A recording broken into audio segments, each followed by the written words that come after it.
நீதிமன்றங்கள் எது போன்ற வழக்குகளை எடுத்துக்கொள்ளலாம் என்பது மிக முக்கியமான ஒன்று.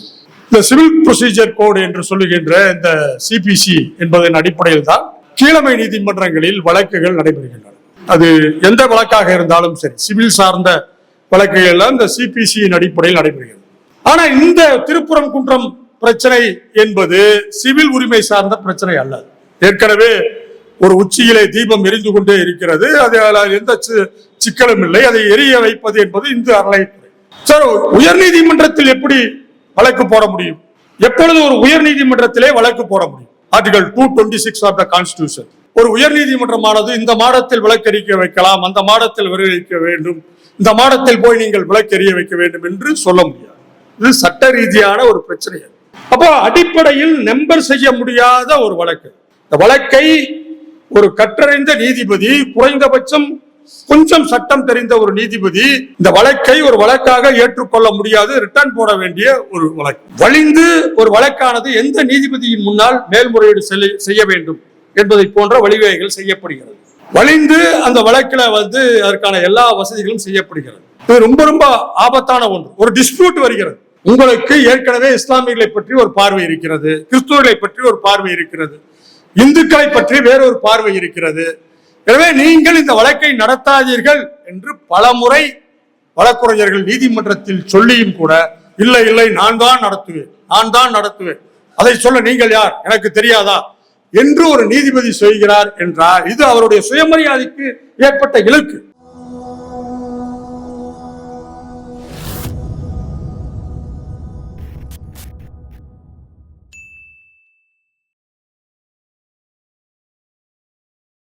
ஒரு வழக்குரைஞராக ஒரு 30 ஆண்டுகளுக்கு மேல பணிபுரிந்து கொண்டிருக்கின்ற காரணத்தினால சில விஷயங்களை நான் ஒரு சட்டம் சார்ந்து இவற்றை பார்க்க வேண்டும் என்பது என்னுடைய புரிதலாக இருக்கிறது.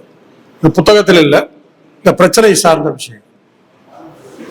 முதல்ல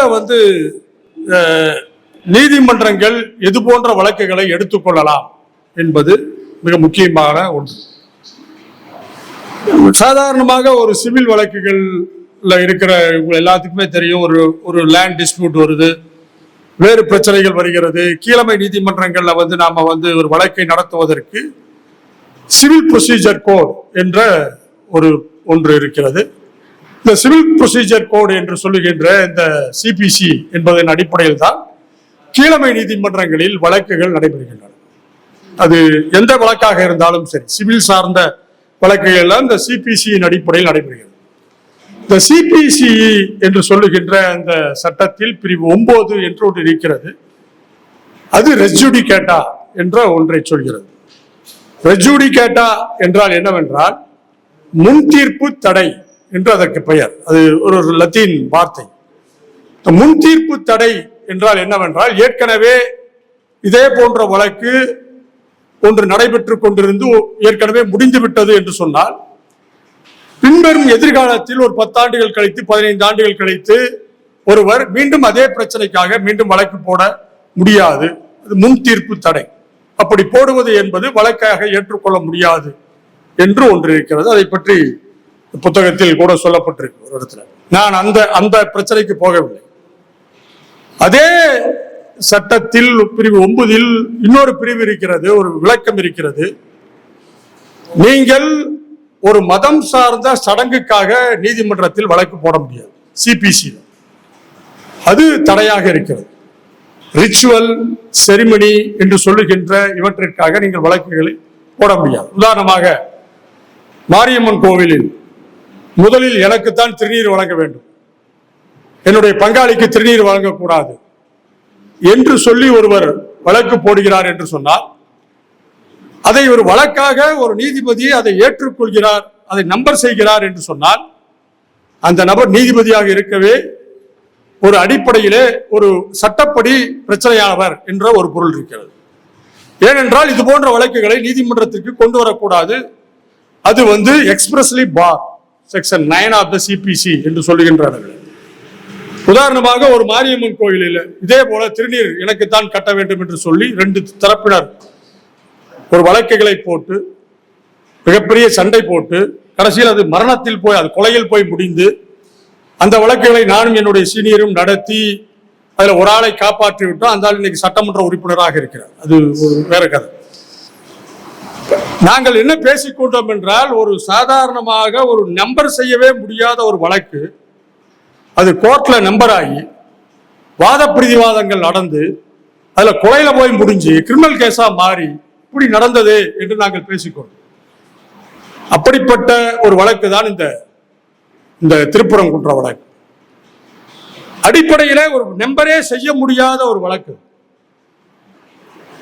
யாருக்கு எங்கே தீபம் ஏற்றுவது, எங்கே திருநீர் யாருக்கு தருவது என்பதை போல எந்த இடத்தில் தீபம் ஏற்றுவது, இந்த மாடத்தில் தீபம் ஏற்றுவதா, அந்த மாடத்தில் தீபம் ஏற்றுவதா, அல்லது உச்சியில இருக்கின்ற மாடத்திலே தீபம் ஏற்றுவதா என்று ஒருவன் வழக்கு போடுகிறார்கள் என்று சொன்னால் அது செக்ஷன் 9 ஆஃப் த சிபிசியின் படியாக எக்ஸ்பிரஸ்லி பார். இது ரொம்ப அடிப்படையான ஒன்று. ஆனால் துரதிருஷ்டவசமாக அந்த வழக்கை தாக்கல் செய்த நீதிபதிக்கு இந்த பிரச்சனை என்பது வசதியாக மறைக்கப்பட்டது. தெரியாது என்று அல்ல. உதாரணமா இங்கே ஒரு வழக்கு போடப்பட்டது.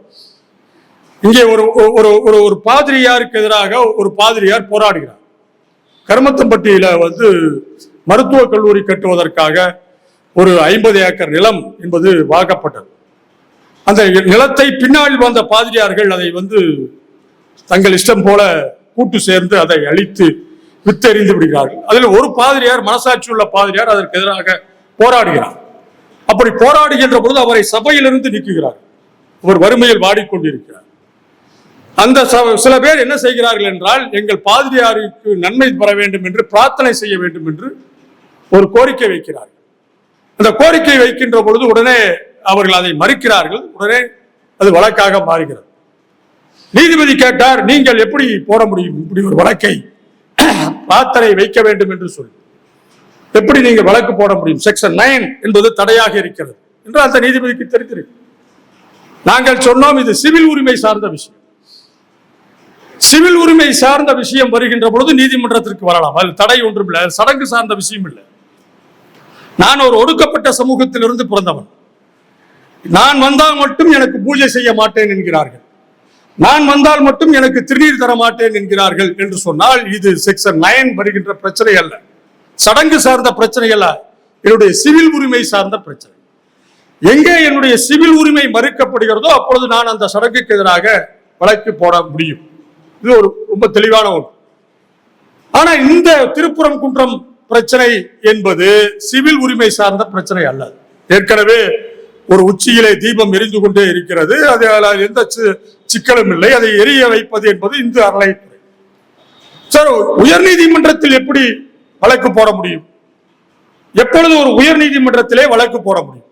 ஆர்டிகல் 226 ஆஃப் த கான்ஸ்டிடியூஷன் 226 அரசியலமைப்பு சட்டத்தின்படி எப்பொழுது உங்களுடைய சிவில் உரிமை மறுக்கப்படுகிறதோ, எப்பொழுது உங்களுடைய அரசியலமைப்பு சட்டம் வழங்கிய உரிமை மறுக்கப்படுகிறதோ, எப்பொழுது உங்களுக்கு சட்டவிரோதமான ஒரு செயல் நடைபெறுகிறதோ அப்பொழுது அந்த 3 காரணங்களுக்காக மட்டும் நீங்கள் உயர்நீதிமன்றத்தை நாடலாம். அப்படி இல்லாமல் ஒரு உயர்நீதிமன்றமானது இந்த மாடத்தில் விளக்கெரிக்க வைக்கலாம், அந்த மாடத்தில் விளைவிக்க வேண்டும், இந்த மாடத்தில் போய் நீங்கள் விளக்கெரிய வைக்க வேண்டும் என்று சொல்ல முடியாது. இது சட்ட ரீதியான ஒரு பிரச்சனை. அப்போ அடிப்படையில் நம்பர் செய்ய முடியாத ஒரு வழக்கு. இந்த வழக்கை ஒரு கற்றறிந்த நீதிபதி, குறைந்தபட்சம் கொஞ்சம் சட்டம் தெரிந்த ஒரு நீதிபதி இந்த வழக்கை ஒரு வழக்காக ஏற்றுக்கொள்ள முடியாது, ரிட்டர்ன் போட வேண்டிய ஒரு வழக்கு. இது சிவில் உரிமை பாதிப்பில்லை.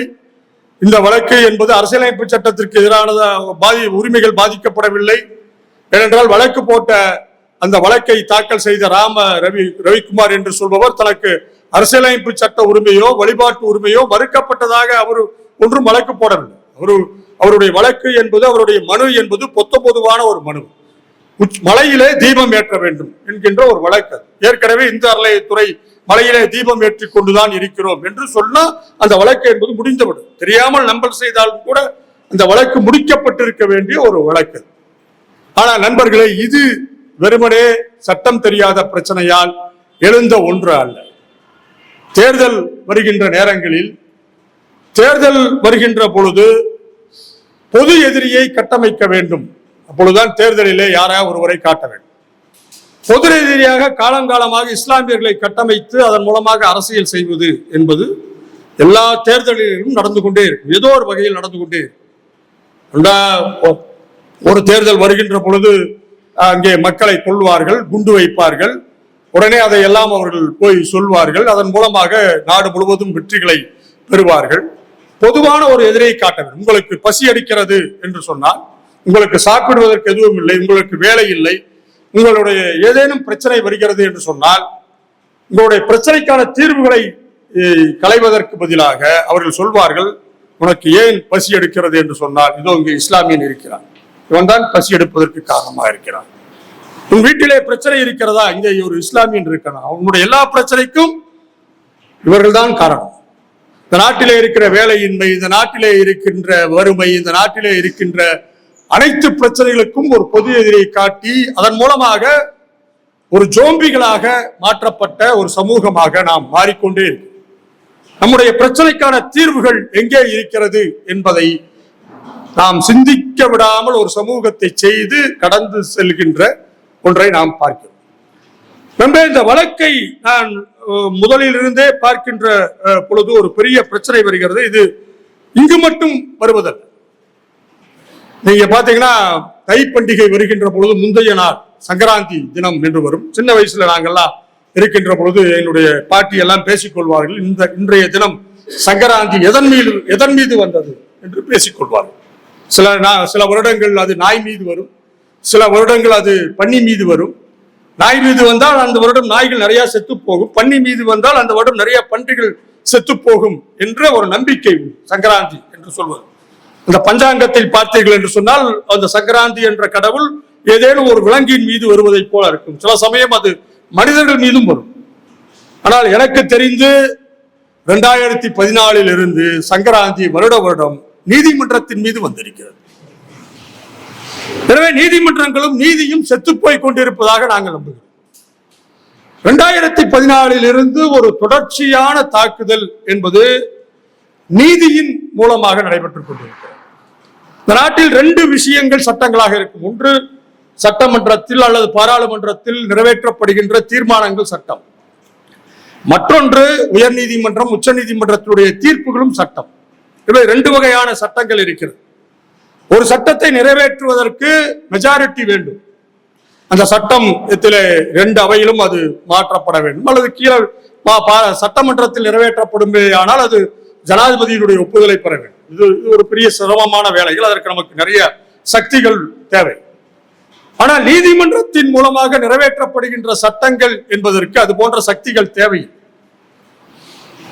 யார் ஒருவர் நீதிபதியாக இருக்கிறார் என்பதை நாம் அவரை ஒரு வகையில் ஆட்சி கொண்டு விட்டோம் என்றால், அல்லது அந்த நீதிபதி நாம் சொல்வதை கேட்கின்ற ஒருவராக இருக்கிறார், அல்லது அந்த நீதிபதியுடைய கருத்தும் நம்முடைய கருத்தும் ஒத்துப்போகிறது என்று சொன்னால் அது ஒரு சட்டமாக மாறும் என்பதுதான் 2014 இருந்து தொடர்ந்து வந்து கொண்டே இருக்கிறது. என்ன நடக்கிறது என்றால், RSS பாஜக என்ற இயக்கத்திற்கு ஒரு வழக்குரைஞர் பிரிவு இருக்கிறது. அந்த வழக்குரைஞர் பிரிவுக்கு பேரு அகில பாரதிய ஏதோ ஒரு ஏபி என்று சொல்கின்ற ஏபி ஏதோ ஒரு பேரு. ஒரு வழக்குரைஞர் சங்கம் இருக்கிறது. இந்த வழக்குரைஞர் சங்கத்தில் இருந்துதான் நீதிபதிகள் தேர்ந்தெடுக்கப்படுகிறார்கள். ரொம்ப ஆச்சரியம், வெக்கப்பட வேண்டிய ஒன்று. 35 பேர்கள் அந்த வழக்குரைஞர் சங்கத்தை சார்ந்தவர்களாக இருக்கிறார்கள் என்றால், அந்த வருடம் 30 பேர்கள் தேர்ந்தெடுக்கப்படுகிறார்கள் என்றால், அந்த 30 பேர்களும் இந்த சமூகத்தை இந்த சங்கத்தை சார்ந்தவர்களாகத்தான் இருப்பார்கள். பல நீதிபதிகள் தலைமை நீதிபதிகளாக இருந்து ஓய்வு பெற்றவர்கள் 2014 இருந்து அது ஒரு எழுதப்படாத விதியாக இருக்கிறது. லலித்திலிருந்து எல்லோரும் அதனுடைய சங்கத்தினுடைய தேசிய செயலாளர்களாக இருந்தவர்கள் தான் லலித் போன்றவர்கள். இப்படி பல பேர். எனவே இந்த சங்கத்தின் வழியாகத்தான் நீதிபதிகள் தேர்வு என்பதை அவர்கள் உறுதி செய்து வைத்திருக்கிறார்கள். இல்லாவிட்டால் நீ எவ்வளவு பெரிய ஆட்களாக இருந்தாலும், மிகப்பெரிய சட்ட வல்லுநர்களாக இருந்தாலும் நீதிபதிகளாக ஆவது என்பது முடியாது. நீ கோபால் சுப்பிரமணியன் போன்ற மிகப்பெரிய சட்ட அறிஞர்கள் எல்லாவற்றையும் கூட அவர்களுக்கு ஒப்புதல் தர மாட்டோம், இவரை நீதிபதியாக தேர்ந்தெடுக்க கூடாது என்று உச்ச நீதிமன்றம் என்று மோடி அரசாங்கம் மறுத்தது. ஜான் சத்தியன் என்று சொல்லுகின்ற உயர் நீதிமன்றத்தினுடைய மூத்த வழக்கறிஞர், அவர் ஒன்றும் பெரிய அரசியல் கட்சி சார்ந்த ஒரு நபர் அல்ல. ஆனால் கொரோனா காலத்திலே மக்கள் வீதியில் நடந்து போய் கொண்டிருக்கின்ற பொழுது ரயில் மோதி அந்த மக்கள் ஏறக்குறைய ஒரு 20-30 பேர் செத்து போனதை பார்த்து அன்றைய தினம் அவர் வந்து இட் இஸ் ஷேம் என்ற ஒரு வார்த்தை, இது அவமானம் என்று ஒரு ட்விட் போட்டார் என்ற ஒன்றை காரணம் காட்டி அவருக்கு வழங்க வேண்டிய உயர்நீதிமன்ற நீதிபதி பதவி என்பது மறுக்கப்பட்டது. அவர் கடைசி ரொம்ப முயற்சி பண்ணி ரொம்ப நாள் காத்து கிடந்தார். கடைசியில் வேறு வழி இல்லை என்ற அளவிலே எனக்கு வேண்டாம் என்று அவர் தன்னுடைய பணிக்கு போய்விட்டார். ஆக ஒரு தேர்ந்தெடுக்கப்பட்ட சங்கிகளாக இருக்கின்றவர்கள் தான் நீதிபதிகளாக வர வேண்டும் என்பதுதான் எழுதப்படாத விதி. ஒரு 14 பேர்கள் இப்பொழுது நீதிபதிகளாக ஆகிறார்கள். அதுல பெரும்பாலானவர்கள் ஒரு 5-6 பேர் பார்ப்பனர்களாக இருக்கிறார்கள். மற்ற எல்லோருமே இந்த பாரதிய ஜனதா கட்சியினுடைய அந்த சங்கத்தை சார்ந்தவர்களாக இருக்கிறார்கள். நான் என்னன்னா ஒரு வழக்குரைஞராக இருக்கின்ற எல்லோருக்குமே ஒரு வகையான அரசியல் கருத்துக்கள் இருக்கலாம். ஆனால் அவர்கள் நீதிபதிகளாக மாறிய பின்னால் அவர்கள் இந்த நாட்டினுடைய அரசியலமைப்பு சட்டம் எதை சொல்கிறதோ அதை ஏற்பவர்களாக, அதை பேசுபவர்களாக மாற வேண்டும். உதாரணமாக பல பேரை நாம் சொல்ல முடியும். விக்டோரியா கேபுரி என்பவர் பாரதிய ஜனதா கட்சியினுடைய அந்த மகளிர் அமைப்பினுடைய செயலாளராக இருந்தார். நிறைய அவர் அந்த மாதிரி நிறைய ஹேட் ஸ்பீச் என்று சொல்லுகின்ற வெறுப்பு பேச்சுகள் அப்பொழுது இருந்தன. ஆனால் நீதிபதியான பின்னால் அவர் அது போல செயல்படவில்லை. ஓரளவுக்கு கண்ணியத்தோடு நடந்து கொள்வதாக இதுவரைக்கும் வந்த அவரை அணுகுகின்ற பொழுது, அவருடைய தீர்ப்புகளை பார்க்கின்ற பொழுது ஓரளவுக்கு அவர் அந்த நீதிபதிக்கு உண்டான பதவியோடு மரியாதையோடு நடந்து கொண்டு வருகிறார். நீதிபதி ஜி.ஆர். சாமிநாதன் அவர்கள் என்பவர் இந்து முன்னணியினுடைய வழக்குரைஞராக இருந்தவர். அவருடைய செயல்பாடு அவரை தெரியும். அவர்தான் பெருமாள் முருகன் மீது மிகப்பெரிய தாக்குதல் வந்த பொழுது பெருமாள் முருகனை கூட்டி அழைத்துக் கொண்டு திருச்செங்கோடு வந்தவர். திருச்செங்கோடு மாநகரத்தில் இருக்கின்ற அந்த ஆர்டிஓ அலுவலகத்திலே பெருமாள் முருகன் எழுதிய அந்த புத்தகம் என்பது தடை செய்யப்பட வேண்டும், அது எங்களை கேவலப்படுத்துகிறது என்று செய்த பொழுது அப்பொழுது அவர் நீதிபதியாக இல்லை, பெருமாள் முருகனுடைய வழக்குரைஞராக இருந்தார். அவர் முன்னிலையில் தான் ஒரு மன்னிப்பு கடிதம் என்பது பெருமாள் முருகன் எழுதி கொடுத்தார். நான் இது போல எழுத மாட்டேன், இனிமேல் எழுதுவதையே நிறுத்தி விடுகிறேன் என்றெல்லாம் ஒரு மன்னிப்பு கடிதம் எழுதி வந்தார். பின்னால் நம்முடைய தமிழ்ச்செல்வன் தோழர் தமுசா தோழர்களும் நாங்களும் சேர்ந்து அந்த வழக்கை பெருமாள் முருகன் சார்பாக அந்த பெருமாள் முருகனுக்கு இல்ல அந்த நியாயத்துக்காக வழக்கு தாக்கல் செய்த போது பின்னாளில் நீதிமன்றம் பெருமாள் முருகனை வழக்குரைஞரை ஏன் இந்த வழக்கிலே சேர்த்தவில்லை என்று கேட்டார்கள். நாங்கள் சொன்னோம் அவர் வர மறுக்கின்றார், அவருக்கு ஏதோ பிரச்சனை இருக்கிறது என்று சொன்னோம். இல்லை நீங்கள் அவரை எதிர்வாதியாவது சேர்க்க வேண்டும் என்று நீதிமன்றம் சொன்னது. அப்பொழுது அவரை சேர்த்த போது அவருக்காக வழக்குரைஞராக வந்தவர் ஜி.ஆர். சாமிநாதன் தான். எனவே அவருடைய அரசியல் நிலைப்பாடு என்பது நம்ம எல்லோருக்கும் தெரியும், அதுல ஒன்றும் இல்லை. ஆனால் அவர் நீதிபதியாக மாறிய பின்னால் அவர் ஒரு நீதிபதியாக இருக்க வேண்டும், எல்லாருக்கும் பொதுவானவராக இருக்க வேண்டும், எல்லாருக்கும் எல்லாருமாக இருக்க வேண்டும் என்று நாம் நினைப்பது என்பது நம்முடைய நியாயமான உணர்வு. ஆனால் பல நீதிமன்ற வழக்குகள் அவர் தேவையில்லாமல் அவருடைய வழக்குகளில் அவர் கமாண்ட் பாஸ்போர்ட் செய்வார். அவர் நிறைய அவருடைய வழக்குகள் இருக்கிறது.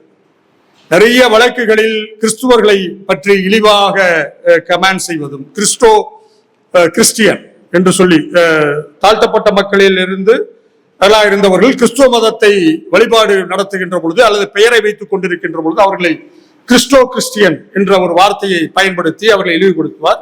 இஸ்லாமியர்களை அதை போல இழிவுபடுத்துவார். பெரும்பாலும் நீதிமன்றங்களில் வருகின்ற பொழுது அவர் அண்ணாமலை போன்றவர்களை புகழ்ந்து பேசுவது எல்லாம் ரொம்ப சாதாரணமான வாடிக்கை. அதை நீதிமன்றத்தில் அவர் ரொம்ப அப்படியெல்லாம் பேச, ஆனால் யாரும் ஒரு அஃபென்சிவாக எடுத்துக்கொண்டு செல்லவில்லை. நீங்க பாத்தீங்கன்னா இந்த 2025 தேர்தல் 2026 தேர்தல் வருகிறது என்ற ஒன்று வந்தபோது ஒரு பிரச்சனை உருவாக்கப்படுகிறது. அது அந்த பிரச்சனை என்பது உருவாக்கப்படுகின்ற பிரச்சனை. அது அந்த இஷ்யூ இட் வாஸ் மேனுஃபேக்சர். அது தானாக இழந்த ஒரு பிரச்சனை அல்ல.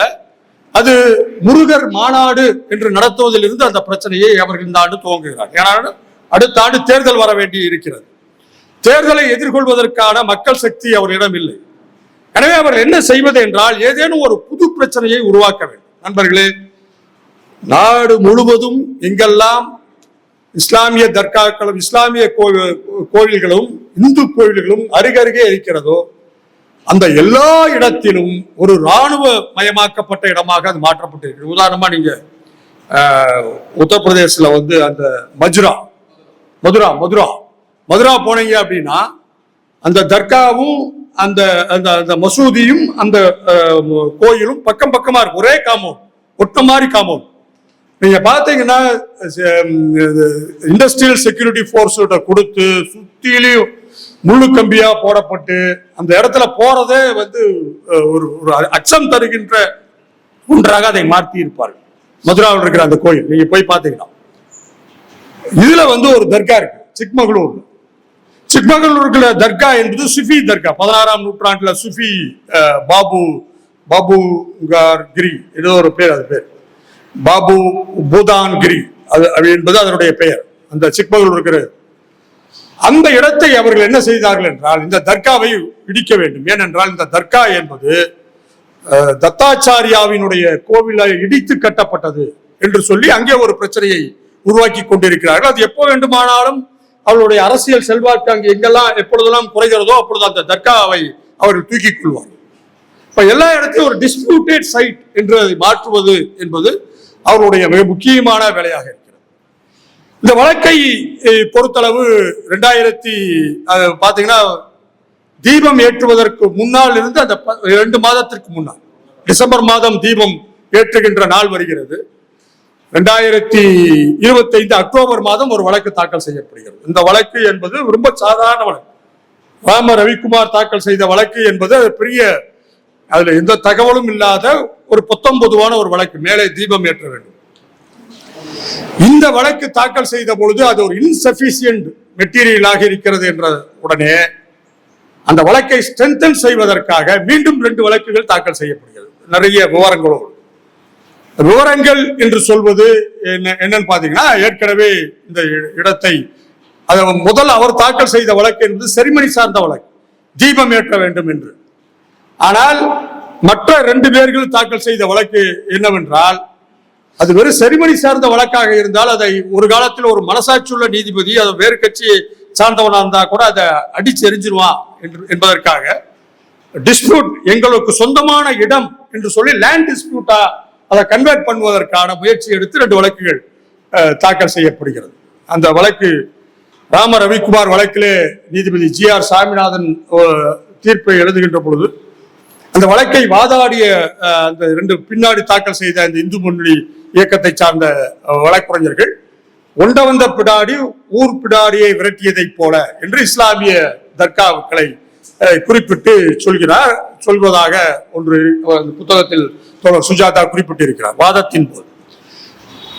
இது அந்த வழக்குரைஞருடைய கருத்து மட்டுமல்ல, ராம ரவிக்குமாரினுடைய அந்த தீர்ப்பிலே எழுதப்பட்டுள்ள பல இடங்களில் நீதிபதி GR சாமிநாதன் அவர்கள் ஆக்குப்பைடு என்ற வார்த்தையை தொடர்ந்து பயன்படுத்தி கொண்டே இருக்கிறார். ஆக்கிரமிக்கப்பட்ட இடம் என்பதை தொடர்ந்து சொல்லிக்கொண்டே இருக்கிறார். அது மட்டுமல்ல, ராம ரவிக்குமார் வழக்கு என்பதில் ஒரு விஷயமும் இல்லை என்பது உண்மைதான். ஆனால் மற்ற 2 வழக்குகளில் அந்த இடம் என்பது இந்து கோயிலுக்கு சொந்தமானது என்று இருக்கிறது என்று அதுல சொல்லிக்கொண்டே வருகிறார். இந்து கோயிலுக்கு சொந்தமான ஒரு இடமாக இருந்தால் அந்த இந்து கோவிலில் எப்படி சடங்குகள் நடத்துவது என்பதை யார் முடிவு செய்ய வேண்டும் என்றால் அது நீதிமன்றம் முடிவு செய்ய முடியாது. அது இந்து அறநிலையத்துறை முடிவு செய்ய வேண்டும். அதுதான் அதற்கான இந்து அறநிலையத்துறை சட்டம் என்பது அதைத்தான் சொல்கிறது.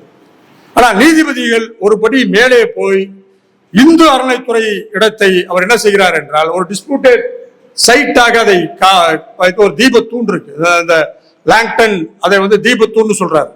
இந்த லாம்டன் பில்லர் என்பது மதுரையில் மட்டுமல்ல, இங்க இருக்கு. குருடிமலைன்னு ஒரு இடம் இருக்கு. இங்க கொஞ்சம் தூரம் போய் வெளியே போய் பார்த்தீங்கன்னா பகல்ல தெரியும். ஒரு பீக் மட்டும் ரொம்ப பெருசா, ரொம்ப இந்த மலையில நமக்கு தெரியும் ஒரு பீக் ரொம்ப முக்கியமா இருக்கு. அந்த பீக் பேர் லாம்டன் பீக். லாம்டன் பீக்னு அதுக்கு ஏண்டா பேர் வச்சானா, அங்கிருந்து சர்வே, இந்த டெக்னோமேட்ரி என்று சொல்லுகின்ற இந்த முக்கோண வகையான சர்வேயை கோவைக்கு துவங்கிய இடம் இந்த பகுதிக்கு, இந்த வெஸ்ட் ஜோன் என்று சொல்லுகின்ற இந்த பகுதியில் துவங்கிய இடம் அந்த குருடிமலையில் இருக்கிற அந்த பீக். அது அங்க ஒரு தூண் இருக்கு, அந்த மாதிரி ஒரு கல் வச்சிருக்கான், இதை வச்சு அளக்கிறதுக்கான கல். சோ அந்த லாம்டன் பீக்னு அதுக்கு பேரு. இது அங்க மட்டும் இல்லை, இப்ப எல்லா இடங்களிலும் அந்த வகையான விஷயங்கள் என்பது இருக்கிறது. ரெண்டு பிரச்சனை என்னன்னா, இந்த விஷயங்கள் எல்லாவற்றையும் நீதிபதி வசதியாக மறுக்கிறார். இவரே திடீர்னு போய் ஆய்வுக்கு போறார். யாரையும் கூப்பிட மாட்டேங்கிறார். அந்த வழக்கில் தர்காவுக்கு ஆஜரான வழக்குரைஞர் பிரபு ராஜதுரை என்னுடைய நண்பர். பல பேர் நமக்கு தெரிந்த வழக்குரைஞர்கள் இருக்கிறார்.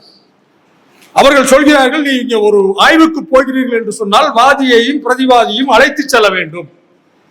2 பேரையும் நீங்க அழைத்து செல்லாம எப்படிங்க போய் ஆய்வு செய்தா நீங்க எதை ஆய்வு செய்தீர்கள், எதை பார்த்தீர்கள் என்று முடிவு செய்வது என்று கேட்ட பொழுது நீதிபதி வசதியாக ஒரு பொய்யை சொல்கிறார். நான் எல்லோரையும் வர சொன்னேன், யாரும் வரவில்லை, நான் என்ன செய்வேன்? நண்பர்களே, அந்த அன்னைக்கு GR சாமிநாதன் அவர்கள் ஆய்வு செய்த போன போது யாரும் வரக்கூடாது என்ற ஒரு உத்தரவு இருந்தது. அதை மீறி அங்கே ஒரு ட்ரோன் பறந்தது, அந்த மலையின் மீது ஒரு ட்ரோன் பறந்தது என்று சொல்லி அந்த ட்ரோன் பறக்க விட்டவர் மீது வழக்கு போட வேண்டும் என்று நீதிபதி உத்தரவிட்டார் என்பதையெல்லாம் நீங்க படித்திருப்பீங்க. ரொம்ப ரகசியமா பர்பஸா அவர் போறார். நிறைய உருவாக்கப்பட்ட ஆவணங்கள், அதைத்தான் அந்த படங்கள் எல்லாவற்றையும் சொல்லிக்கொண்டே இருக்கிறார். ஏதோ தர்காவும் அந்த இதுவும் பக்கத்தில் பக்கத்தில் இருப்பதை போல, நெல்லித்தோப்பும் அது பக்கத்தில் இருப்பதை போல உருவாக்கப்பட்ட ஆவணம். இது இப்படி இருக்குது, மலை 4 விரல்களை போல இருக்கு. ஒன்று இப்படி இறக்கி ஏற வேண்டி இருக்கு. ஒரு மலைக்கு இன்னொரு மலைக்கெல்லாம் அப்படி எல்லாம் போயிட முடியாது, நடந்து வெவ்வேறு ரூட்ல தான் போக முடியும். இப்போ ஒவ்வொரு மலையும் ஏதோ பக்கத்தில் அருகருகே இருப்பதை போல, பாலம் போட்டு இருப்பதை போல ஒரு புரிதலை உருவாக்கி ஒரு தீர்ப்பை நீதிபதி எழுதுகிறார். பிரச்சனை அப்படியே அது எழுதப்பட்டாலும் கூட அந்த தீர்ப்பு என்பது ஒரு தீர்ப்பு வருகிறது என்று சொன்னால் அந்த எல்லா தீர்ப்புகளும் மேல்முறையீடு செய்வதற்கான வாய்ப்புள்ள தீர்ப்புகள். ஆனால் நீதிபதி அன்றைய தினமே வந்த அன்னைக்கு நாளைக்கே தீபத்தை ஏற்ற வேண்டும் என்று அவர் சொல்வதும், அதற்காக ஆட்களை அனுப்புவதும், அவர் அப்படி அனுப்புகின்ற போது இந்து முன்னணியை சார்ந்தவர்கள் RSS காரர்கள் கலகம் செய்வதும் ரொம்ப வெட்கக்கேடு. என்னன்னா, இந்த முருகர் மாநாட்டில் இருந்து இந்த தகராறுகள் வருகின்ற எல்லா காலகட்டங்களிலும் அதுல ரொம்ப பாசிவ் பார்ட்னர் இருந்தது அஇஅதிமுக. ரொம்ப சைலண்ட் பார்ட்னர். அவன் நீங்க சாதாரணமான வெட்கக்கேடு. நான் எனக்கு தெரிந்த அனைத்து இந்திய அண்ணா திராவிட முன்னேற்ற கழகத்துக்கு எண்ணற்ற இஸ்லாமிய பெருமக்கள் அதனுடைய கட்சிக்கு வாக்களிக்கின்றவர்களாக இருக்கிறார்கள் என்பது எனக்கு தெரியும், இருக்கிறார். ஆனால் கொஞ்சம் கூட தன்னுடைய சிறுபான்மை மக்களுக்காக நின்று எம்ஜிஆர் பாட்டெல்லாம் பாடிட்டு மேரானம் அப்துல் ரஹ்மான் பாட்டெல்லாம் பாடி சேர்த்த ஒரு ஓட் பேங்க எந்த கவலையும் இல்லாமல் போய் நின்று தீபம் ஏற்று என்று சொல்லி அனைத்து இந்திய அண்ணா திராவிட முன்னேற்ற கழகத்துடைய பெண்கள் இயக்கம் அதுல போய் ஆர்ப்பாட்டம் பண்ணுது. முருகர் மாநாட்டில் போய் அனைத்து இந்திய அண்ணா திராவிட முன்னேற்ற கழகத்தை சார்ந்த அனைத்து தலைவர்களும் உட்கார்ந்துட்டு இருக்காங்க, உட்காந்துருக்காங்க. அண்ணாதுரை போட்டு கிணிகிணின்னு அவனுக்கு கேவலமா பேசுறான். பேரு அண்ணாதுரை, அண்ணா இயக்கம்னு வச்சுக்கிட்டு ஒரு திராணி இல்லாம, ஒரு சுயமரியாதை இல்லாம அப்படி உட்கார்ந்து இந்த நாட்டை என்னத்தை சாதிக்க போகிறார்கள் என்பது தெரியல. ரொம்ப பாசிவ் பார்ட்னர். தீபம் ஏற்ற வேண்டும் என்று சொல்வதில் ரொம்ப உறுதியாக RSS அஜெண்டாவை தலையில் வைத்துக் கொண்டிருக்கின்ற ஒரு ஆபத்தான ஒரு இயக்கமாக அஇஅதிமுக இந்த பிரச்சனையில் நடந்து கொண்டு ரொம்ப ஆபத்து. ரொம்ப நல்வாய்ப்பாக தமிழக அரசு ரொம்ப ரொம்ப சுயமரியாதையோடு ரொம்ப மன தைரியத்தோடு எது வந்தாலும் பார்த்துக் கொள்ளலாம் என்று ஒரு சட்டவிரோதமான தீர்ப்புக்கு எதிராக நின்ற காரணத்தினால் ஒரு கலவரம் தடுக்கப்பட்டது. இல்லாட்டினா அங்க போய் கலவரம் பண்ணிருப்பான், தர்காவை உடைச்சிருப்பான். இதை வைத்துக் கொண்டு நாடு முழுவதும் அதை ஒரு அரசியலாக மாற்றி இது ஏதோ ஒரு இந்துக்களுக்கு எதிரான கட்சி என்பதை போல ஒரு கலவரத்தை அவர்களால் செய்திருக்க முடியும். இன்னும் கூட அவர்கள் சோர்ந்து விடவில்லை. 18ஆம் தேதி இந்த வழக்கு மீண்டும் நீதிபதி GR சாமிநாதன் முன்னால் வருகிறது. இந்த GR சாமிநாதன் அவர்கள் என்ன செய்கிறார் என்றால், 18ஆம் தேதி இந்த வழக்கு மார்ச் 18 வருகின்ற பொழுது நீங்கள் தீபம் ஏற்றாவிட்டால் பரவாயில்லை, வழிபாடு செய்வதற்காக அனுமதியுங்கள். ஒரு 4 பேர்த்த அனுப்பிவிடுங்க, நான் 4 பேர்த்த அனுப்பிவிடுறேன், அவனெல்லாம் போய் அங்க வழிபாடு செய்து விட்டு வரட்டும். சிம்பாலிக் லைட்டிங் அது பேர், அதனால அப்படி சொல்றாரு. ஒரு குறியீடாக விளக்கேற்றுவதை போல அங்கே போய் வழிபாடு செய்வதற்கு அனுமதியுங்கள். அப்படி செய்தீர்கள் என்று சொன்னால் நான் உங்கள் மீது நீதிமன்ற வழக்கு அவமதிப்பு வழக்கு போட மாட்டேன். அப்படி இல்லை என்றால் உங்கள் மீது நான் வழக்கை போடுவேன், என்ன செய்கிறீர்கள் என்ற ஒரு கத்தியை வைத்துக் கொண்டு, கண்டெம்ட் ஆஃப் கோர்ட் என்று சொல்லுகின்ற நீதிமன்ற அவமதிப்பு என்ற ஒரு வழக்கை வைத்துக் கொண்டு அந்த வேலையை செய்து கொண்டே இருக்கிறார். ஒரு என்ன பிரச்சனைனா, அதில் இருக்கிற ஆட்கள் இந்த அரசு அதிகாரி, மாவட்ட ஆட்சியராக இருக்கட்டும், இந்து அறநிலைத்துறையை சார்ந்தவர்களாக இருக்கட்டும், அல்லது காவல்துறை அதிகாரிகள் என்ற கீழமையில் இருக்கின்ற ஒரு அரசு அதிகாரிகளை வைத்துக் கொண்டு என்ன செய்கிறாய், நீ அனுமதிக்கிறாயா இல்லையா என்று ஒரு அச்சுறுத்தலை தொடர்ந்து செய்து கொண்டிருப்பது, ஒரு பக்கம் கெஞ்சுவது, தயவு செய்து ஏதாவது செய்யுங்க, எனக்காக செய்யாவிட்டாலும் பரவாயில்லை, சட்டத்திற்காக செய்யுங்கள் என்பதை போல, மற்றொன்றும் உங்களை நாங்கள் சிறையில் தள்ளிவிடுவோம் என்று ஒரு அச்சுறுத்தல். இப்போ இது ரொம்ப ஆபத்தை நோக்கி ஒரு நீதிமன்றத்தை தள்ளுகின்ற வேலையை செய்கிறது. ஒரு நீதிபதிக்கு ஒரு பர்சனல் இன்ட்ரெஸ்ட் இருக்கிறது என்று சொன்னால், அவர் எந்த கால இயக்கத்தில் இருக்கிறாரோ அந்த இயக்கம் சார்ந்த ஒரு பர்சனல் இன்ட்ரெஸ்ட் இருக்கிறது என்று சொன்னால், அந்த நீதிபதி ரெஸ்கியூ ஆயிருக்கிறார். அந்த வழக்கை எடுக்காமல், எனக்கு இந்த வழக்கிலே ஒரு முன்முடிவு இருக்கிறது, இந்த வழக்கிலே நான் ஏற்கனவே ஒரு முடிவை வைத்திருக்கிறேன், எனக்கு இப்படிப்பட்ட பார்வை இருக்கிறது, எனவே இதை நான் விசாரித்தால் அது சரியாக வராது என்று சொல்லி நீதிபதிகள் ரெஸ்கியூ செய்து கொண்டிருக்க வேண்டும். ஆனால் வலிந்து அவர் முன்னால் வழக்குகள் வருவதை போல செய்யப்படுகிறது. வலிந்து ஒரு வழக்கானது எந்த நீதிபதியின் முன்னால் மேல்முறையீடு செய்ய வேண்டும் என்பதை போன்ற வழிவகைகள் செய்யப்படுகிறது. வலிந்து அந்த வழக்கில் அதற்கான எல்லா வசதிகளும் செய்யப்படுகிறது. இது ரொம்ப ரொம்ப ஆபத்தான ஒன்று. ஒரு டிஸ்பியூட் வருகிறது, உங்களுக்கு ஏற்கனவே இஸ்லாமியர்களை பற்றி ஒரு பார்வை இருக்கிறது, கிறிஸ்துவர்களை பற்றி ஒரு பார்வை இருக்கிறது, இந்துக்களை பற்றி வேறொரு பார்வை இருக்கிறது, எனவே நீங்கள் இந்த வழக்கை நடத்தாதீர்கள் என்று பல முறை வழக்குரைஞர்கள் நீதிமன்றத்தில் சொல்லியும் கூட, இல்லை இல்லை நான் தான் நடத்துவேன், அதை சொல்ல நீங்கள் யார், எனக்கு தெரியாதா என்று ஒரு நீதிபதி சொல்கிறார் என்றால், இது அவருடைய சுயமரியாதைக்கு ஏற்பட்ட இலக்கு. என்கிட்ட நான் ஒரு வக்கீலா இருக்கேன், ஒரு அம்மா வருது எங்கிட்ட கட்சி வழக்கு கொடுத்துருக்கு, சார் உங்க மேல எனக்கு சந்தேகமா இருக்கு, எனக்கு நீங்க கேஸ் நடத்துறதுல எனக்கு ஜெயிச்சு தருவீங்களோ அப்படின்னு சந்தேகமா இருக்கு அப்படின்னு நான் சொன்னேன். நான் என்ன பண்ணுவேன், நான் அடுத்த நொடி இந்த கட்டை எடுத்து கொடுத்துருவேன், போயிட்டு வா அப்படின்னு சொல்லி அனுப்புவேன். இதுதான் என்னுடைய ஒரு சாதாரண வக்கீலுக்கு இருக்கிற சுயமரியாதை. ஆனா ஒரு நீதிபதிக்கு அந்த சுயமரியாதை இல்லையே என்பது அது நீதிபதியினுடைய தனிப்பட்ட முறை அல்ல, நீதித்துறைக்கு அவமானமாக இருக்கிறது. நாங்கெல்லாம் அதனுடைய ஒரு அங்கம். எப்படி ஒரு நீதிபதி வலிந்து போய் அந்த விஷயத்தை எடுத்துக்கொள்வார்? ரெண்டாவது விஷயம், அவர் நீதிபதியாக பல சமயங்களில் நடந்து கொள்வதாக காட்டிக் கொள்கிறார். ஆனால் எல்லாவற்றையும் நீதிமன்ற கவுன்களை எல்லாம் அவிழ்த்து எல்லாம் தூக்கி எறிந்து விட்ட பின்னால் அவர் சாதாரணமான ஒரு இந்துத்துவவாதியாக RSS மேடைகளில் இந்துத்துவாவினுடைய பெருமைகளை பற்றி பேசுகிறார். நான் ஒரு பழைய இந்துத்துவவாதி, நான் ஒரு பிரச்சாரகர், நான் ஒரு கார சேவகர் என்பதையெல்லாம் சொல்கிறார். அப்படி சொல்லுகின்ற பொழுது ஒரு போற போக்கில் சொல்கிறார். ஒரு கூட்டத்தில் அதை பற்றி பேசுகிறார். அடுத்த கூட்டத்தில் போய் அவர் பேசுகிறார், இந்து கடவுள் இல்லை என்று சொல்கின்றவன் தான் அயோக்கியன், காட்டு பிராண்டி, முட்டாள் என்று திட்டுகிறார். அதை பற்றி எங்களுக்கு ஒன்றும் கவலை, கடவுள் இருக்கிறது என்பதும் இல்லை என்பதும் என்னை திட்டுவதால் எங்களுக்கு ஒன்றும் ரோசம் ஒன்று வரப்போல, எந்த நாத்திகரும் பொங்கியவும் இல்லை, எங்களுக்கு அதை பற்றி கவலை இல்லை. என்னை முட்டாள் என்று நீ சொல்வதுகின்ற உரிமை உனக்கு இருக்கிறது, ஆனால் உன்னை முட்டாள் என்று சொல்லுகின்ற உரிமை எனக்கு இருக்கிறது என்பதை நீ மறுக்கின்றாய். இப்ப பிரச்சனை என்னன்னா, நீதிபதி சாதாரண ஆளா ஒரு ஆளை முட்டாள் என்று சொன்னால், பாதிக்கப்பட்ட ஒருவர் இல்லை நீதான் முட்டாள் என்று அவனை திருப்பி சொல்ல முடியும் அவரை. ஆனால் அப்படி சொன்னால் இவர் என்ன செய்வார் என்றால், மீண்டும் குடுகுடு என்று ஓடி போய் நீதிமன்றத்தில் கழட்டி போட்டு வந்த அந்த நீதிபதி கோட்டை அணிந்து கொண்டு, என்னை முட்டாள் என்று சொல்லிவிட்டாய், நான் உன் மீது நீதிமன்ற அவமதிப்பை தொடுக்கிறேன் என்று சொல்வார்.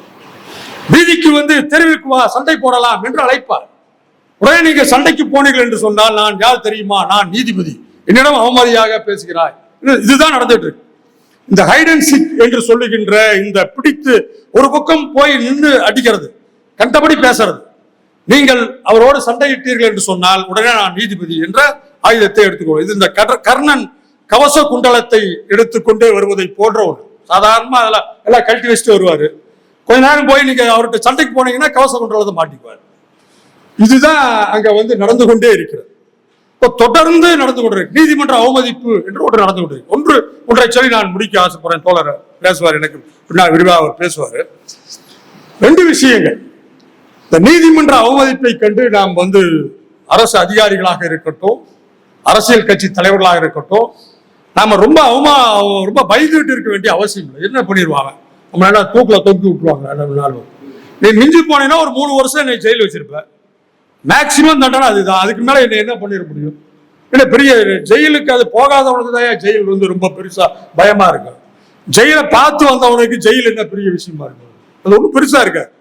இப்போ இதுல என்ன பிரச்சனை அப்படின்னா, இந்த நீதிமன்ற அவமதிப்புக்கு எதிராக நாம் எல்லோரும் தயாராக வேண்டும்.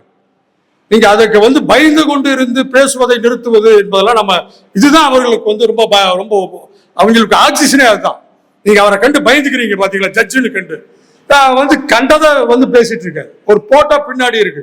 அந்த போட்டோவில் ஒரு போட்டோவை காட்டுறாங்க நீதிமன்றத்தில். ஒரு சாதாரண ஒரு கல்குவாரி பிரச்சனை. அந்த போட்டோவை காட்டி எப்படியெல்லாம் கல்குவாரி வெட்டப்பட்டிருக்கிறது என்று, அந்த வீட்டினுடைய புகைப்படம் எப்படி விரிசல் இருக்கிறது காட்டுகிறார்கள்.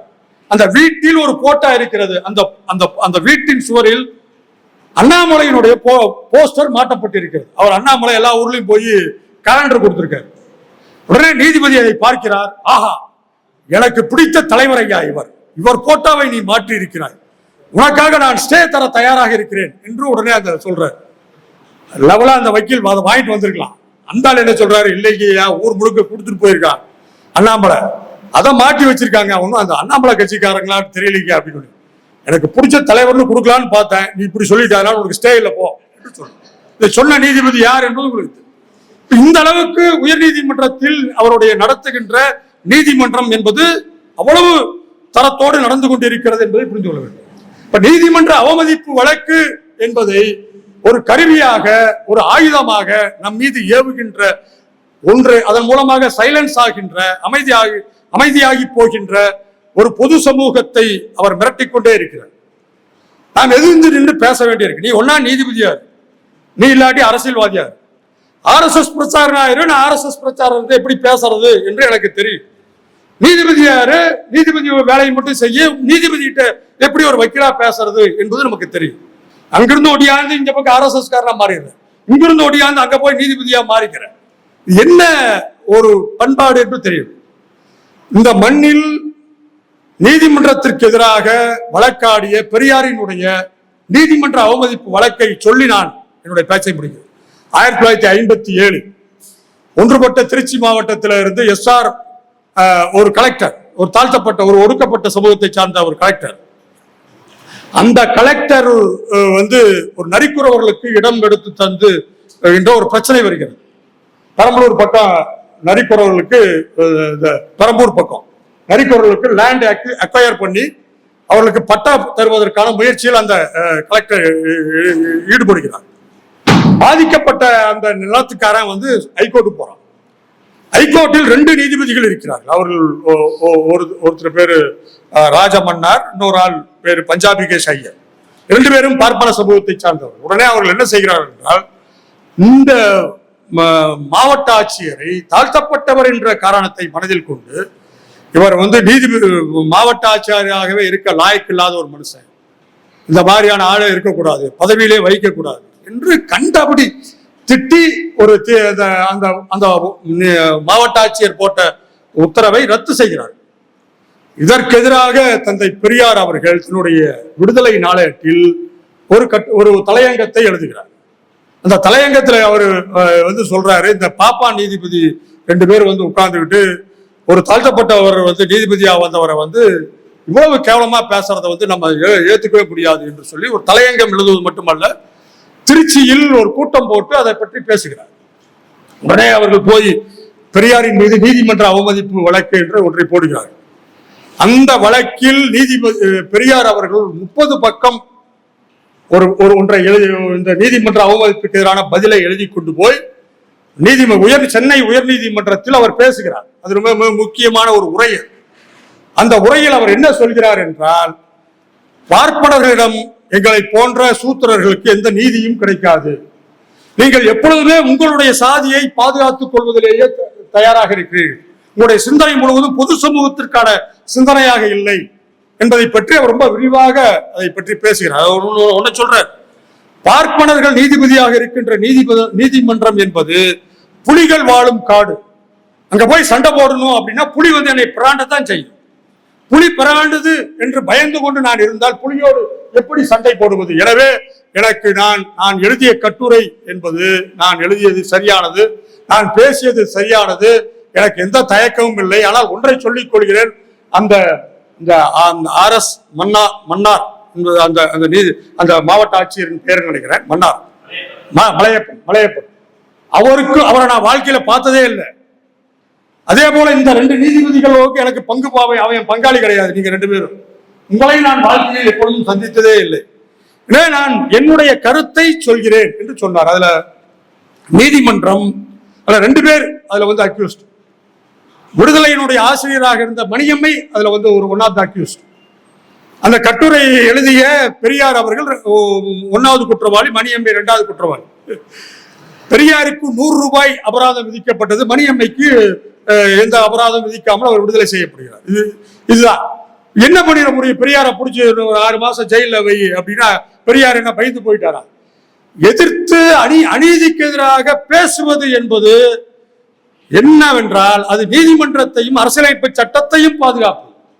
என்னுடைய சாதிக்காக நான் அரசியலமைப்பு சட்டத்தை போர்வையாக போத்திக் கொள்வேன். சனாதனம் சிறந்தது. நண்பர்களே, ஒன்றை சொல்ல விரும்புகிறேன். சனாதனம் என்ற ஒரு மாநாடு தோழர்கள் தாமுயசா தோழர்கள் நடத்தி அந்த மாநாட்டில் வந்து பேசி அது ஒரு பிரச்சனையான பின்னால் எனக்கு தெரிந்து பல பார்ப்பன நீதிபதிகள் சம்பந்தம் இல்லாமல் பொங்கினார்கள். ஏன் பொங்கறானே அவன் தெரியல. அந்த நீதிபதிகள் சம்பந்தமில்லாத வழக்குகளை எல்லாம் எடுத்து வலிந்து போய் ஒரு லேண்ட் டிஸ்பியூட் இருக்குது, ஒரு கோயில் டிஸ்பியூட் இருக்கு அப்படின்னா கோயில்ல வந்து அவனுக்கு உரிமை இருக்கா இல்லையா என்பதை பற்றி பேசாமல் அந்த நீதிமன்ற தீர்ப்புகளில் வலிந்து போய் இது சனாதன தர்மம் என்றால் என்ன, அது அழியாதது, அது பாதுகாப்பானது, அது அற்புதமானது, அதில் அற்புதமான மனம் வரும், இப்படி எல்லாம் தீர்ப்பளித்து வச்ச பல நீதிபதிகளை எனக்கு தெரியும். நான் எப்பாவது அந்த நீதிபதிகளை பார்க்கின்ற வாய்ப்பு கிடைத்தால் நான் சொல்ல வேண்டும், நீ எழுதியதிலேயே மிக அபத்தமான தீர்ப்பு இந்த சனாதன தீர்ப்பு தான் என்று சொல்லலாம் நினைச்சேன். எனக்கு அந்த வாய்ப்பு கிடைக்கல. ஆனால் ஒரு நீதிபதியிடம் ஒரு கேள்வி கேட்டார். ஐயா, நீங்கள் இப்படி ஒரு தீர்ப்பு, நீங்க அவரை கேட்டாரு, பொதுவா நீதிபதிகளாக இருக்கின்றவர்கள் இந்த மாதிரி சாதி மதம் அரசியல் எல்லாம் கடந்து தீர்ப்பு எழுத வேண்டும் என்று சொல்கிறார்களே, நீங்கள் என்ன நினைக்கிறீர்கள் என்று சொல்லிவிட்டு கேட்டவரும் ஒரு கீழமை நீதிபதி கேட்டுவிட்டு அவர் போய்விட்டார். அதற்கு ஒரு விளக்கெண்ணெய் விளக்கம் என்று சொல்வார்களே, விளக்கெண்ணெய் மாதிரி விளக்கம் தரா அப்படின்னு ஒரு 3/4 மணி நேரம் ஒரு நீதிபதி, ஒரு ஓய்வு பெற்ற நீதிபதி தன்னுடைய நியாயத்தை விளக்கி சொல்கிறார். அவர் என்ன சொன்னார் என்று அவருக்கும் புரியவில்லை, கேட்ட எங்களுக்கும் புரியவில்லை. இதுதான் நிலைமை. இதுதான் எல்லாரும் அவன் சாதியை பாதுகாத்துக் கொள்வதற்காக அரசியலமைப்பு சட்டத்தை கையில் எடுக்கின்ற ஒரு அநீதியை தொடர்ந்து நான் இங்கே பார்க்கிறேன். இந்த தீர்ப்பு என்பது நீதிபதிகளுக்கு அழகான தீர்ப்பு அல்ல. தீர்ப்பு என்பது ரொம்ப சோகமான ஒன்று. இந்திய அரசியலமைப்பு சட்டம், இந்த நாட்டினுடைய நீதித்துறை எவ்வளவு வீழ்ச்சி அடைந்திருக்கிறது என்பதற்கு உதாரணமான ஒரு தீர்ப்பு இந்த திருப்பரங்குன்ற தீர்ப்பு. இந்த தீர்ப்பை நீதிமன்றத்தில் நாம் எதிர்கொள்வது என்பதை காட்டிலும், ஏனென்றால் அதற்கான சூழல்களில் நாம் வெகு தூரம் நீதியை பெற பயணம் செய்ய வேண்டும். மக்கள் மன்றத்தில் எதிர்கொள்ள வேண்டும். மக்கள் மன்றத்தில் அதை விவாத பொருளாக மாற்ற வேண்டும். ஒரு பிரின்சிபல் இருக்கு, ஒரு நீதிபதி எப்படி இருக்க வேண்டும் என்பதற்கான ஒரு பிரின்சிபல் இருக்கு, ஒரு எத்திக் இருக்கு. அந்த எத்திக்ஸ்க்கு என்ன பேர் அப்படின்னா அது பெங்களூர் பிரின்சிபல் என்று பெயர். 2002ஆம் ஆண்டு அந்த மாதிரி காலகட்டங்களில் ஐக்கிய நாடுகள் சபையினுடைய நீதிபதிகள் மாநாடு பெங்களூரில் நடந்தது. அப்படி நீதிபதிகள் மாநாடு நடைபெறுகின்ற பொழுது அங்கு ஒரு பிரின்சிபலை உருவாக்கினார்கள். உலகத்தில் உள்ள நீதிபதிகள் எப்படி நடந்து கொள்ள வேண்டும் என்று அதற்கு பேர் பெங்களூர் பிரின்சிபல். அந்த பிரின்சிபல் என்ன சொல்கிறது என்றால் ஒரு 4 கூறுகள் ஒரு நீதிபதிக்கு இருக்க வேண்டும் என்று சொல்கிறது. ஒன்று, அவர் சுதந்திரமானவராக இருக்க வேண்டும். சுதந்திரமானவர்கள் என்று சொன்னால் அவர் ஒரு கட்சிக்கோ ஒரு கொள்கைக்கு ஆட்பட்டு அந்த கொள்கையை தன் தீர்ப்பில் நிறைவேற்றுவராக இருக்கக்கூடாது. எதையோ ஒரு கண்ணுக்கு தெரியாத ஒரு அடிமை விலங்கை பூட்டிக் கொண்டு ஒரு வழக்கை அணுகக்கூடாது. ஒரு சுதந்திரமான மனிதனாக இருக்க வேண்டும். அவர் இம்பார்சியலாக இருக்க வேண்டும். அவர் ஒரு சார்புத்தன்மை வாய்ந்தவராக இருக்கக்கூடாது. அடுத்து அவர் இன்டெகிரிட்டி உள்ளவராக இருக்க வேண்டும். நேர்மை உள்ளவராக, நாணயம் உள்ளவராக அந்த நீதிபதி என்பவர் இருக்க வேண்டும். அடுத்து சமத்துவத்தை கடைபிடிப்பவராக, பிரியாரிட்டி தருவுகின்றவராக, அரசியலமைப்பு சட்டத்துக்கு அந்த நாட்டினுடைய சட்டத்தின் ஆட்சியை மதிப்பவராக இருக்க வேண்டும். இது போன்ற நீதிபதிகள் முன்னால் தான் நாம் வர வேண்டும் என்பது நம்முடைய கனவு. அதற்காகத்தான் நாம் போராடுகிறோம். ஆனால் வலிந்து ஒரு சாதிக்காக, ஒரு கொள்கைக்காக இந்த நாட்டினுடைய அரசியலமைப்பு சட்டங்களை வளைக்கின்ற நீதிபதிகளுக்கு எதிராக நாம் அவர்கள் காட்டுகின்ற இந்த நீதிமன்ற அவமதிப்பு பூச்சாண்டிகளை தூக்கி எறிந்துவிட்டு நாம் வீதியில் நின்று அதை சந்தித்து போராட வேண்டும். அப்படி போராடாதவரை நாம் நீதிமன்றங்கள் என்பது நமக்கு எதிரான ஒரு படுகொலிகளாக மாறிவிடும். அது ஏழைகளுக்கு ரொம்ப ஆபத்தானது என்பதை, சிறுபான்மை மக்களுக்கு எல்லாத்துக்கும் ரொம்ப ஆபத்தான ஒன்றாக மாறிவிடும் என்பதை சொல்லி இந்த அற்புதமான பல கருத்துக்களை தோழர் அவர்கள் தன்னுடைய புத்தகத்தில் கொண்டு வந்திருக்கிறார்கள். நான் பொதுவாக பேசிய எல்லா கருத்துக்களும் அந்த புத்தகத்தில் அவர் எதிரொலித்திருக்கிறார் என்று சொல்லி அவர்களுடைய வாழ்த்துக்களை கூறி விடைபெறுகிறேன். நன்றி, வணக்கம்.